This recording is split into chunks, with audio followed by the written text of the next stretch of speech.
자, 이번 주 이슈 타파 시작합니다. 이제 사전투표가 시작됐고요. 곧 본투표 날인데 지금 관심이 집중되어 있는 6.1 지방선거 마지막으로 주요 이슈 점검을 해보겠습니다.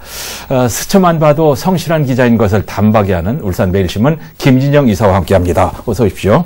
웃으시네요. 네. 자, 지방선거 얘기하기 전에 울산의 주요 정치인 김기현 의원 얘기부터 좀 하고 들어가죠.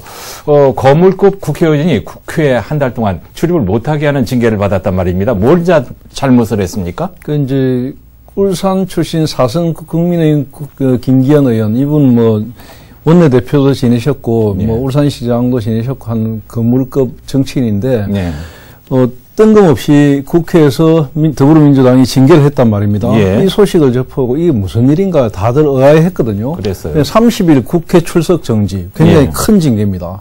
근데 야당인 더불어민주당이 이른바 검수완박, 검찰 수사권 완전 박탈 입법 대치 과정에서 예. 법사위원장석을 증거했다는 이유로 지난 20일 본회의 표결 처리를 강행해버렸습니다. 그러니까 이게 국회 선진화법을 위반했다는 거죠? 네, 그렇습니다. 뭐 국회는 곧바로 김 의원 징계안을 무기명 표결에 붙였고, 예. 제적 의원 268명 가운데 찬성 150명, 반대 109명, 기권 9명으로 통과해버렸습니다. 예. 이번에 그 가결된 김 의원 징계안은 민주당이 제출한 것인데요. 국회법 155조에 따르면 의장석이나 또는 뭐 이런 부분을 전가할 경우에는 국회윤리특별위원회 심사를 거치지 않고도 본회의 의결을 통해서 징계를 할 수 있도록 했습니다. 예. 출석 정지안은 제적 의원 과반수 출석 의원 과반수 찬성이 필요한데요. 원내 일당인 더불어민주당이 민주당 이 부분 찬성을 해가지고 투표만으로 더불어민주당 의원만으로 통과를 시켜버렸거든요. 네. 그래서 이제 김 의원은 본회의 의결에 따라서 한 달간 예. 국회에 출석을 할 수 없게 됐습니다. 이게 이제 직장인들로 말하자면 한 달간 출근 정지인데, 자, 세비가 문제는 아니지만은 한 달간 세비도 못 받나요? 세비는 받습니다. 받아요? 다만 수당, 그 입법 활동비, 특별 활동비 이런 부분은 절반만. 네네. 근데 국민의힘이 이걸 받아들입니까? 별 수 없나요?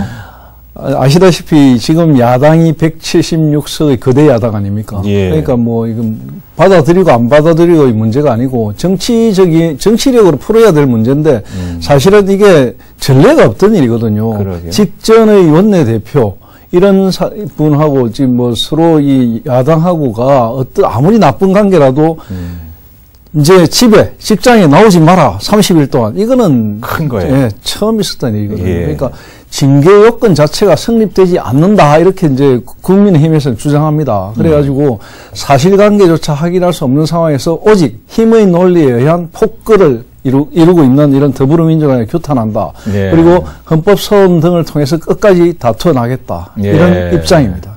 그런데 이거 공교롭다고 얘기해야 될지 모르겠는데, 윤석열 대통령이 곧바로 유럽연합 EU에 특사로 김기현 의원을 내정했단 말이에요. 네. 이건 어떻게 해석을 해야 됩니까? 그러니까 뭐 윤 대통령이 국회 출입 정지 징계안 통과를 보고받고 바로 결정했는지 이건 사실은 알 수 없습니다. 네. 그렇지만은 네. 그 우연히 마치 의도한 것처럼 김기현 의원을 EU 특사로 임명해 버렸습니다. 예. 그러니까 김 의원은 특사 자격으로 다음 달 초에 이제 지방선거가 끝나면 바로 특사단을 꾸려갖고 출국을 하게 되거든요. 네. 벨기에 브뤼셀에서 그 EU 본부에서 열리는 그 여러 가지 그 외교적인 사안 해결을 위해서 보냅니다. 예. 그래서 이 기간이 좀 되거든. 준비하는 기간, EU 머무는 기간이 좀 됩니다. 그래서 예. 6.1 지방선거 그 대책위원장을 맡고 있기 때문에 선거 끝나면 바로 EU로 가가지고 활동하고 돌아오면 예. 자연스럽게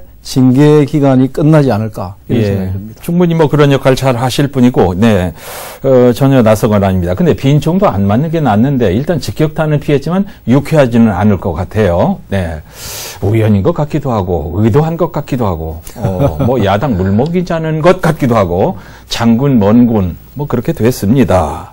자, 그러면 이제 울산 선거판 얘기 한번 들어가 보죠. 네. 많은 변화가 있었어요. 그렇습니다. 우리 방송하고 난 이후에 뭐 일주일 틈을 뒀는데 네. 그동안에 참 많이 변화가 있었습니다. 우선 네. 동구청장 후보로 나선 정천석 현 구청장이 후보를 사퇴했습니다. 네. 또 중구청장 후보도 정창화 후보가 김영길 후보 지지를 선언하면서 사퇴했습니다. 네. 예. 이제 그래요. 단일화 이런 것들이 이슈였는데 아직까지도 여지는 좀 남아있는 것 같고요. 아무튼 변화무쌍합니다. 자, 우선 동구청장 후보 구도의 변화 이 지역부터 한번 얘기를 해보죠. 네, 그 울산 동구청장 선거 이 선거는 현직 구청장인 더불어민주당 정천석 후보의 전격 사퇴로 국민의힘 천기호 후보와 진보당 김종훈 후보의 맞대결로 전환됐습니다. 네. 정 후보는 지난 21일 기자회견을 열어서 벌금 80만 원의 딱지를 목에 걸고 끝까지 선거운동을 할 수도 있지만 네. 당원들과 주민들에게 도의적인 책임감을 느낀다며 동구청장 후보직에서 내려왔습니다. 예. 2019년 7월에 동구의 한 식당에서 구민 그 2명을 포함한 지역 정당 원로들에게 네. 술값하고 음식값 한 31만 원 정도를 제공한 혐의로 기소가 됐는데요. 예. 정 후보의 사태가 국민의힘 진보당 후보 가운데 누구에게 더 유리한지 결과를 가져올 것인지 이 부분에 대한 지대한 관심이 쏠립니다. 그렇습니다. 진보와 보수 양 끝에서 민주당 표심을 끌어들이기 위한 두 후보 사이 경쟁 이 부분은 굉장히 치열해졌는데요. 예. 국민의힘 천기호 후보는 동구에서 각각 2차례의 구의원, 시의원을 당선돼서 활동한 것을 바탕으로 해서 당내 경선을 뚫고 여성구청장으로 지금 도전을 하고 있거든요. 예. 진보당 김종호 후보는 잘 알다시피 2011년 4월 재선거와 네. 2016년 총선 때 울산 동구에서 각각 구청장 그리고 국회의원에 당선돼 진보 단일 후보로 나선 상황입니다. 네. 그런데 말이죠. 이 정천석 후보가 사퇴한 이유가 좀 석연치가 않아 보이는데 제가 왜 이런 생각을 하냐면은 사퇴를 하면서 김종훈 후보 지지한다 이런 얘기를 안 했단 말이에요. 조금 이상하잖아요. 이걸 우리 김 이사께서는 어떻게 해석을 합니까? 저도 이상하게 생각합니다. 이상해요? 예, 이상하게 생각하는데 예. 이 정천석 구청장의 사퇴 자체는 사실은 어쩌면 예견돼 있었는지도 모릅니다. 실질적으로 선거 초반부터 여러 가지 여론조사에서 지지율이 상당히 낮게 나왔거든요. 네. 그 당시 이제 4년 전에 상당한 지지를 받으면서 당선됐던 것과는 너무나 다른 결과가 나오니까 이런 부분들이 아마 결심하는데 가장 큰 영향을 끼친 것 같고요. 김종훈 후보의 단일화나 지지선언 자체는 두 사람의 평소 관계나 여러 가지 정치적 상황을 볼 때 현실적으로 어렵다는 게 동구에서 나왔던 이야기였습니다. 좋은 사이는 아닌 것 같아요. 네, 두 사람의 사이는 동구 주민들이 더 잘 압니다. 그런 점에서 동구청장 선거의 관전 포인트는 지난 2018년 지방선거에서 43%의 득표율을 기록하면서 동구청장에 당선됐던 정 후보의 사퇴 이 부분이 어느 진영에 더 유리한 결과를 가져올 것인지 굉장히 관심거리입니다. 그러니까 이제 후보 자체가 양자 구도가 보수 결집에 더 유리할 것이다 이렇게 전망하는 쪽이 또 천기호 후보입니다. 우리가 일반적으로 볼 때 정천석 더불어민주당 현 구청장이 사퇴하면 자연스럽게 진보 성향의 표가 떨어져 나갈 것이라고 생각하니까 천 후보의 좀 생각은 아전 인수격으로 받아들일 수도 있는데요. 근데 천 후보는 이파전 구도로 가더라도 당선이 될 수 있다는 확신을 갖고 있고 오히려 지금 구청장 현재의 구청장을 지지하던 표심은 진보당의 진보 쪽의 김종훈 후보를 지지하는 쪽과는 결이 다르다 이런 입장입니다. 반면에 김종훈 후보 같은 경우에는 동구는 조선업 도시이자 노동자 중심의 도시로 그동안 노동자와 주민, 진보 정치가 단결해서 많은 승리를 이루어왔다고 강조하면서 그런 분들의 바람처럼 일단 지금 1대1 구도가 됐으니까 상당히 그 진보 진영 쪽으로 힘이 실리지 않겠느냐. 그리고 그동안 울산 지역 노동계는 전통적으로 진보 정당의 강세를 띈 울산 동구와 북구이만큼은 민주당 그리고 진보 진영에서 후보 단일화를 요구해왔고 그런 것을 통해서 많은 당선을 이루었다, 성과를 이루었다 이런 입장입니다. 이제 이유 분리는 해석이 좀 분분한 것 같은데 여론조사는 어떻게 나와 있습니까? 여론조사는 뭐 조금 시간은 지났지만 지난 예. 18일 발표된 UBC 울산방송 여론조사를 볼 수밖에 없는데요. 어떻게 나왔어요? 예, 국민의힘 천기호 후보가 38.4, 진보당의 김종훈 후보가 34.3. 예, 박빙이네요. 예, 사퇴한 정청수 후보의 지지율이 16.4거든요. 그러니까 이 16%라는 이 변수, 예. 이 변수가 상당히 이제 결정적인 영향을 미치지 않을까. 이게 예, 객관적인 예. 사실입니다. 예. 참고로 이번 조사는 뭐 UBC 울산방송이 선거 여론조사 기관인 갤럽에 의뢰가지고 갤럽에서. 16일, 17일 예. 양일간 2,500명 울산 시민을 대상으로 했고요. 플러스 마이너스 오차가 4.1%포인트인가 그럴 겁니다. 예. 이제 3파전에서는 일단 박빙으로 두 후보가 나왔는데 정천석 후보가 들어갔으니까 약간 수치에서 나온 16% 정도를 누가 몇 대 몇으로 가져갔느냐. 이게 관전 포인트일 것 같습니다. 자, 사전투표가 시작됐는데요. 울산 지역 선거판이 노동자들의 세가 강한 동북구를 중심으로 급박하게 돌아가는 양상, 움직임이 있죠. 네, 지금 사실은 울산의 6.1 지방선거의 관전 포인트는 사실은 다른 데보다도 동구, 북구로 집중되고 있다. 이런 게 정확할 것 같습니다. 네네네. 그러니까 야권은 민주, 진보의 공동 전선을 구축해가지고 이 빅텐트를 만들겠다. 이걸 화두로 걸고 있거든요. 예, 예. 그러니까 북구 단일화 문제, 그리고 동구의 이제 양자구도, 이 부분이 격전지로 떠오르는 주요 변수가 되어버렸습니다. 예, 예. 그러니까 보수 진영도 돌파구 마련에 나설 수밖에 없고요. 네. 그래서 보수 진영에서도 여러 가지 지금 방안을 강구하고 있는 상황입니다. 예. 이제 여기서 자꾸 빅텐트 하던데 빅텐트라는 게 어떻게 하자는 겁니까? 진보 진영, 예. 그 야권, 노동자 어떤 단체, 예. 이런 모두를 아우르는 그러니까 예. 반보수 진영을 네. 크게 한번 꾸려보자. 이게 빅텐트론의 핵심입니다. 그런 단체가 굉장히 많잖아요. 네, 그러니까 이 부분에 대해서 이제 송철호 더불어민주당 울산시장 후보께서 범민주 공동연선 구축 예. 이것을 제안을 했거든요. 제안하고 실제로 회의도 열렸습니다. 예. 연석 회의도 열렸습니다. 그래서 노동 진보 단체들이 참여하면서 이런 회의가 열리긴 했는데 네. 모든 진보 정당이 참여한 것은 아닙니다. 아니죠. 그래서 완전체는 아니고 약간의 미안으로 남아 있는데요. 네. 민주당은 민주노총 울산본부, 그리고 현대중공업 노조, 현대자동차 노조, 그리고 시민공동행동, 노무현 재단, 민주주의 연대, 또 시민연대 편집위원장 등이 긴급회동에 합의했다 이렇게 전하고 있습니다. 예, 예. 민주당이 전한 합의문은 각 단체와 다른 지향점, 차이를 인정하는 방향으로 촛불혁명으로 사라졌던 적폐 세력의 재등장, 이 부분은 막아내자. 예. 이 부분을 공동 목표로 확인했다는 것이 핵심입니다. 예. 이제 말처럼 쉽지 않고 복잡한데 이렇게 많은 단체가 있는 줄 저 오늘 처음 알았습니다.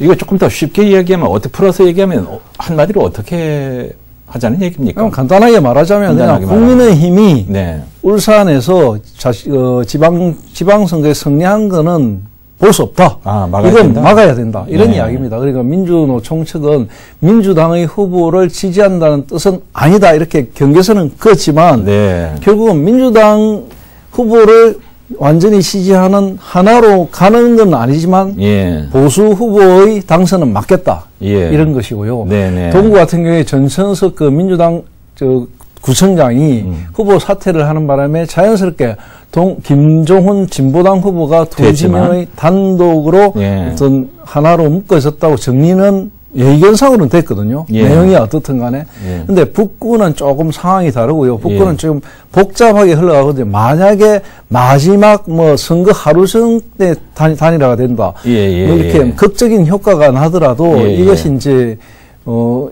원만하고 순리적으로 이루어진 것이 아니라서 아무래도 좀 자연스럽지 못한 부분이 많게 됩니다. 자, 동구 얘기는 할 만큼 했으니까 이쯤 하고요. 그러면 지금 얘기하신 북구청장 선거는 어떻게 흘러가고 있습니까? 네, 북구청장 선거는 지금 현재는 진보 진영 후보가 양립하고 있는 상황, 그리고 보수 진영 후보 한 사람 1대2의 구도, 이런 네. 상황입니다. 그러니까 진보 빅텐트에도 북구의 경우에는 합의가 지금 잘 이루어지지 않는 삐걱거리는 상황입니다. 그래서 송철호 후보 민주당도 합의 명단에 올라가지 못했고요. 양쪽의 어떤 합의를 만드는데 네. 그러니까 진보 빅텐트라는 부분에서 북구 부분에서는 상당히 지금 합의가 잘 안 되고 있거든요. 예. 그래서 정의당 후보로 나선 김진영 후보가 단일화를 놓고 여전히 현재까지는 예. 대립각을 세우고 있는 상황이고, 이 방송 지금 녹화가 끝나고 나서 또 어떻게 변할지는 사실은 알 수 없지만은 예. 현재까지의 상황으로 볼 때는 상당히 예. 좀 예. 어렵게 전개되고 있다 이렇게 봅니다. 김진영 후보의 이제 무슨 얘기가 입에서 나오나 이거 기다리다가 뉴스 시간이 좀 늦어지기도 하고 기사가 늦게 나오고 뭐 이런 상황인데. 그렇죠. 예, 이 방송도 우리가 좀 조심스럽게 합니다. 자, 민주당 말이죠. 울산 지역 민주, 노동, 진보 연합전선으로 전세를 뒤집겠다는 생각. 아까 말한 것처럼 단체가 엄청 많은데 새 분리기가 될까요?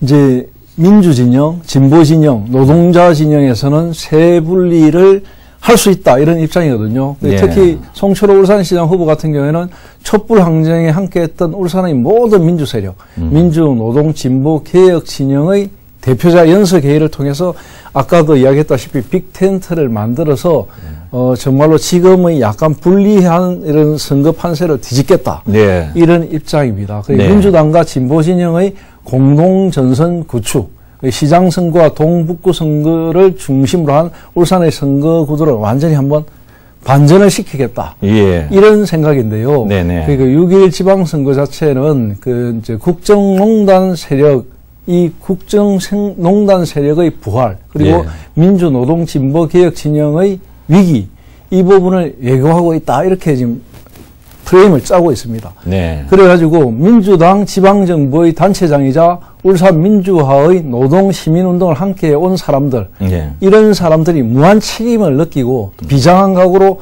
울산 전역에서 하나의 빅텐트에 모여들고 있다. 이렇게 뭐 이야기는 하고 있습니다. 네. 이제 뭐 말은 잘 알아듣겠습니다만은 지금 돌아가는 상황을 보면 그런 주장이 얼마나 설득력이 있을까? 왜 이런 얘기 하냐면은 지금 바람이 워낙 강하게 느껴지잖아요.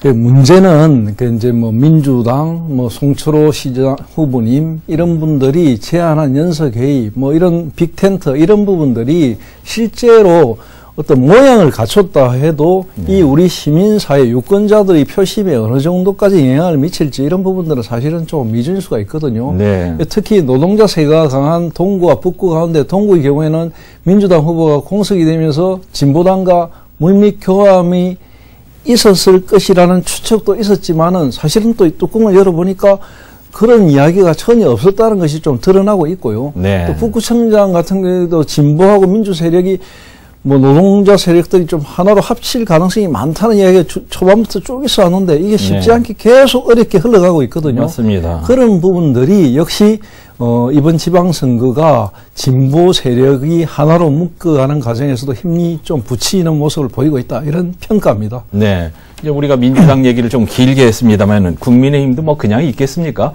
진보진영 단일화에 대응하겠다는 전략이 있겠죠.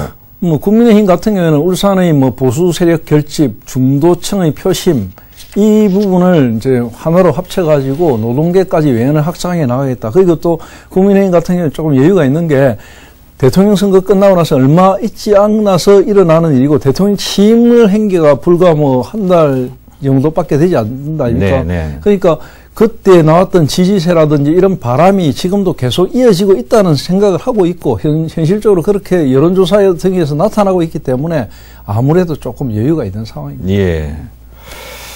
그런데 그 선거 때마다 시대가 바뀌고 사람이 바뀌어도 선거 때마다 나오는 게 있죠. 네거티브 전략. 예, 이번도 이게 예전 같지 않은 것 같은데 노골적으로 이 상황이 네거티브가 변하는 것 같습니다. 그 이제 이번 선거는 그 초반 흘러가는 흐름을 보면 네거티브가 좀 없겠다는 생각도 했거든요. 예. 했는데 이게 이제 시간이 지나면서 여론조사도 몇 번 나오고 하면서 이게 아니나 다를까. 예. 네거티브 선거전이 눈에 띄는데요. 네거티브는 뭐 미국에도 있다고 하니까 뭐 그런가 보다 하겠는데 이번에 나오는 얘기는 어떤 얘기들입니까? 단순한 네거티브를 떠나가지고 이제 마타도 이쪽으로 가고 그건 안 돼요. 이렇게 되니까 이제 조금 아니면 문제가 말고. 있는데요. 예. 지금 완전히 그 민주당 쪽과 국민의힘이 이 부분을 가지고 서로 대립각을 완전히 세우고 있습니다. 예. 지금 나오고 있는 게 되게 어떤 얘기들이에요? 마타도 성격인가요? 대체로 네거티브 중에서 많이 나오는 부분들은 선거 때마다 지적되듯이 개인사거든요. 개인사와 관련된 이야기들이 제일 많이 나오고요. 네네. 일단 이제 그 네거티브 내용 자체가 국민의힘 후보자의 과거 전력, 예. 발언 이런 부분들을 문제 삼는 것. 그리고 국민의힘 후보 측은 이건 사실이 아니다. 오히려 예. 너희들에게 이런 것이 있지 않느냐 이렇게 역공을 취하는 것. 네네. 이런 부분들이 지금 전개되고 있는 어느 상황입니다. 지역이 특히 심합니까? 지금 일단 중구가 제일 중구가. 심합니다. 네. 아하. 중구 같은 경우에는 이제 더불어민주당 박태환 울산 중구청장 후보 선거대책위원회가 선방을 날렸거든요. 예. 시의회 프레스센터에서 기자회의를 열고 정책은 없고 주문만 있다라는 제목으로 김영길 중구청장 후보에 대해서 사퇴를 촉구하면서 여러 가지 이제 김영길 후보의 예. 에게 부풀려져서 나타나고 있는 의혹들 이런 것을 예. 제기했습니다. 지금 이런 방송에서 그 추문의 내용을 자세하게 이야기할 필요는 사실 없거든요. 할 수도 없어요. 하면 안 돼요. 예, 다만 이제 지극히 개인사, 예. 채무관계 뭐 예. 이런 것들을 가지고 네네. 이야기를 하고 있는 상황이고요. 네네. 그리고 뭐 예를 들어 뭐 정가라든지 채무 불이행 이런 부분들 가지고 이제 주장을 계속하고 있습니다. 네네. 중구는 사실은 앞에 선거에서도 이런 부분이 굉장히 부각됐던 적이 있습니다. 저도 그 문서 봤는데 굉장히 장문에 무슨 탄원서 같은 진정서 같은 걸 봤습니다. 근데 송 시장도 네거티브 전에 가설을 했어요. 네, 송 시장도 이게 이제 더불어민주당 송철호 울산시장 후보는 이 상대, 김두겸 후보의 아주 오래된 과거, 예. 옛날 이야기를 또 이제 끄집어냈는데요. 네. 과거에 노동 탄압을 자행했다든지 폭력했던 부분들이 있다든지 이런 이야기들을 이제 본격적으로 거론하면서 자격이 있느냐 이런 자격 시비까지 이야기하고 있습니다. 네.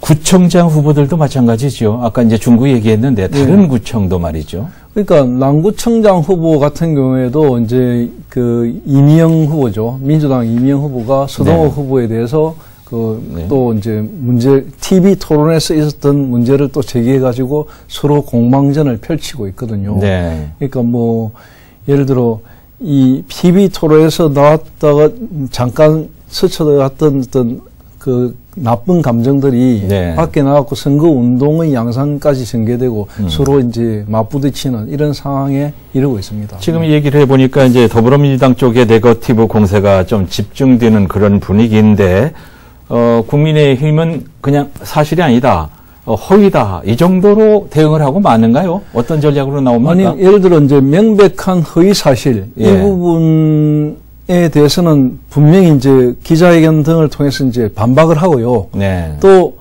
허무맹랑하고 정말 터무니없다고 생각되는 부분들은 법적 조치도 예고하고 있고요. 뭐 일고의 가치가 없다 이런 말보다는 법적 조치. 그렇지만 네. 고소고발전은 또 이제 선거 마지막 날까지 계속 이어질 것으로 보이고 이런 네. 구태가 예. 이번 지방선거에도 계속 일어나고 있어서 참 안타깝습니다. 예.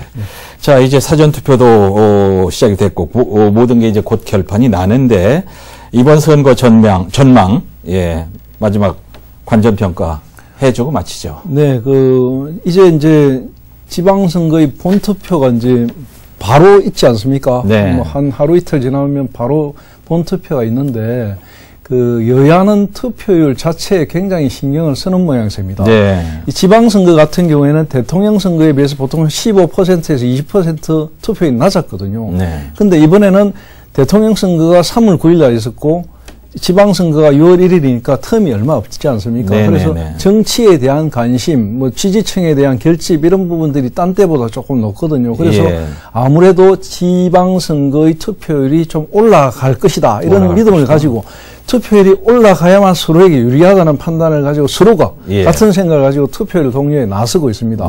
특히 이 사전선거, 사전선거의 투표율도 그것이 바로 본선거에도 영향을 굉장히 미친다는 점 때문에 이 부분도 굉장히 신경을 쓰고 있거든요.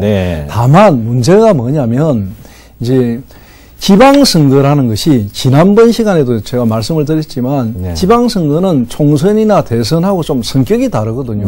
이 지방선거는 지역의 미래, 지역의 발전 이런 부분을 위해서 지역민들에게는 오히려 총선이나 대선보다도 훨씬 더 중요한 선거인데 투표율이 떨어진다는 것은 참 안타까운 일이거든요. 그리고 정책이 실종되어 버린 지방선거. 이번 선거를 보고 그렇게 얘기합니다. 사실은 정책이 실종되어 버렸고 정당의 색깔, 이념, 바람 이런 데 이제 지금 지방선거가 굉장히 매몰되고 있거든요. 네. 이런 부분이 굉장히 안타깝기 때문에 남은 기간만이라도 좀 지역민들이 꼼꼼하게 우리의 살림살이, 우리 지역 주민들의 미래 이런 데 가장 적합한 후보가 누구인지를 따져봐야 되고요. 예. 또 하나는 지방선거에서 많이 가려져 있는 부분이 교육감 선거입니다. 예. 이 교육감 선거는 사실 누가 나왔는지 무엇을 주장하고 있는지도 별 관심을 안 가지거든요. 이런 부분 남아있는 며칠 동안 꼼꼼히 따져서 우리 100년 대계 미래 세대를 위해서 반드시 좋은 선택을 해 주시길 기대합니다. 네. 자, 공감하면서 지금 펼쳐지고 있는 이번 지방선거 얘기 나눠봤습니다. 울산매일신문 김진영 편집이사와 함께 했고요. 고맙습니다. 시청해주신 여러분 고맙습니다. 감사합니다.